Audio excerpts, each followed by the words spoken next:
Sayap militer Gerakan Jihad Islam pada Rabu 2 Juli 2025 dilaporkan telah melancarkan serangan roket ke wilayah Israel. Mereka menyatakan telah menargetkan kota Sderot yang terletak di dekat jalur Gaza dengan tembakan roket. Menurut laporan dari media Israel, setidaknya 3 roket teridentifikasi memasuki wilayah perbatasan Gaza. Namun hingga kini belum ada informasi rinci mengenai jumlah korban jiwa, luka-luka, atau kerusakan material akibat serangan tersebut.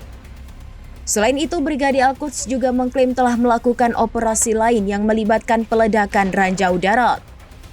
Sebuah kendaraan militer Zionis dilaporkan meledak saat melintasi area yang telah dipasangi ranjau. Di sisi lain, kelompok perlawanan lainnya Brigade Al-Qassam juga menyatakan tanggung jawab atas serangan terpisah. Mereka mengklaim telah menargetkan permukiman Nir Yitzhak dan Miftahim sehari sebelumnya menggunakan rudal roket Ki-20 untuk menyerang posisi musuh. Serangan Brigade Al-Qassam ini dilaporkan diluncurkan dari wilayah utara Khan Yunis, tempat pasukan pendudukan Israel ditempatkan. Tak hanya itu, sayap militer Hamas ini juga menargetkan sebuah tank Merkava milik Israel dengan ranjau darat berdaya ledak tinggi. Insiden ini terjadi di sepanjang jalur pasokan pasukan Israel di daerah Al-Zana yang berada di timur Khan Yunis.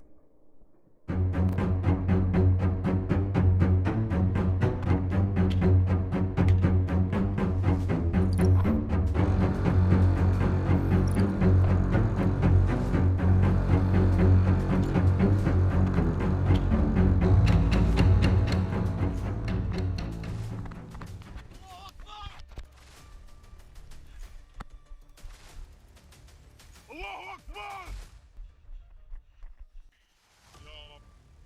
يا رب اكرمنا وارجع ثاني وثالث ورابع. Download Tribun X sekarang, menghadirkan lokal menjadi Indonesia.